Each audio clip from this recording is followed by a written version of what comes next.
प्रज्ञा शोधला किंवा नवोदय ज्या कोणत्याही परीक्षा असतील त्यामध्ये असा एक प्रश्न असतो नेहमी की काय आरशातील प्रतिमा असते आणि त्याच्यावर प्रश्न असतात। मग इथं आपल्याला काय सांगितलेलं आहे की ठीक 7 वाजता आरशात किती वाजलेले दिसतील। आपल्याला नेहमी माहिती आहे की आरशात उलटं दिसतं आहे की नाही, आपली डावी बाजू आहे ती उजव्या बाजूला दिसते।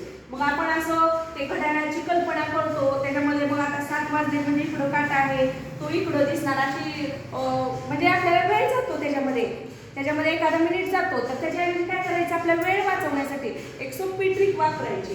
काय करायचं, किती वाजलेले आहे, 7 वाजलेले आणि आरशामध्ये आपल्या घड्याळामध्ये एकूण अंक किती असतात, 12 बरोबर किती असतात, अंक 12 असतात। मग या घड्याळामध्ये आपण जर पाहिलं इथं 7 वाजलेले आहे, ह्याच्या विरुद्ध करायचे आपल्याला, म्हणजे ह्याच्या उलट करायचं, म्हणजे काही कशावर काटा आहे असं उलटून 5 वर। पण हे असं एवढं करत बसायच्या ऐवजी आपल्याला एक काय करता येईल, सोपी ट्रिक वापरायची। घड्याळामध्ये अंक किती असतात, 12, तर त्या 12 मधून हे 7 वजा करायचे। किती आले, 12 तून 7 गेले, बरोबर 5 आले। आणि मग कोणता पर्याय बरोबर आला, 3 नंबरचा पर्याय बरोबर आला। इथं तुम्ही बदलून कितीही करू शकता। तर 7 वाजता सांगितलंय त्याच्याऐवजी जर त्यांनी 9 सांगितले तर काय होईल, 12 तून 9 गेले किती उरले,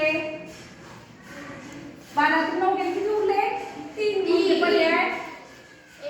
पर्याय कोणता बरोबर येईल, हा 1 चा बरोबर येईल। म्हणजे आपल्याला हे कितीही वाजलेले सांगितले तरी ते काय करायचं, 12 मधूनच वजा करायचे। अशा प्रकारे उत्तर काढायचे। समजलं तुम्हाला?